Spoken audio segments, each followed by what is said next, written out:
ბათუმში მუნიციპალური სასადილოების ბენეფიციარების ნაწილი სააღდგომო ნობათის გარეშე დარჩა. აცხადებს პარტია თავისუფალი საქართველოს წევრი მერაბ ღოღობერიძე. მისი ინფორმაციით უფასო სასადილოში 2221 ბათუმის მკვიდრი იკვებება, მერიამ კი 50 სოციალურად შეჭირებულს პასკა და კვერცხი არ მისცა. იგი ბათუმის მერიას უპასუხისმგებლობაში ადანაშაულებს.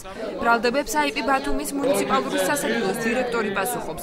ბადრი გოგიძე განმარტავს, რომ უფასო სასადილოს მომსახურებით არა 2221, არამედ 2200 ბენეფიციარი სარგებლობს. სააღდგომო ნუგბარი კი ზუსტად ამდენივე მოქალაქე მიიღო.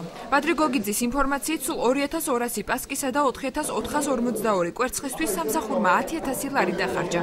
უფასო სასადილოს თითო ბენეფიციარს სააღდგომოდ 2 კვერცხი და 1 პასკა შეხვდა. ქალაქ ბათუმის მუნიციპალური სასადილოების ბენეფიციარებისათვის, რომელიც 2221 კაცი იკვებება, დამატებით სიაში, რომელიც ყავთ 50 ბენეფიციარი, ვერ მიიღებს სამწუხაროდ ქალაქ ბათუმის მერიისაგან და საკრებულოსაგან დამატებით კვერცხსა და სააღდგომო პასკას და სამწუხარო არის, ქალაქ ბათუმის მერიამ და საკრებულომ ვერ უზრუნველყო ამ ადამიანებისათვის, რათა გამოეყოთ მუნიციპალური სასადილოებისათვის თანხა და მიიღოთ აღნიშნული პროდუქტები. დამატებითი სიები არ არის. ეს არის ხალხი, რომელიც ზის რიგში ელოდება თავის ადგილს, რომ ჩავსვათ ძირითად სიებში. პროგრამა მიზანმიმართულად ხორციელდება 2200 კაცზე, იმის შემდეგ იურიდიულად ვერ გაწერ თანხას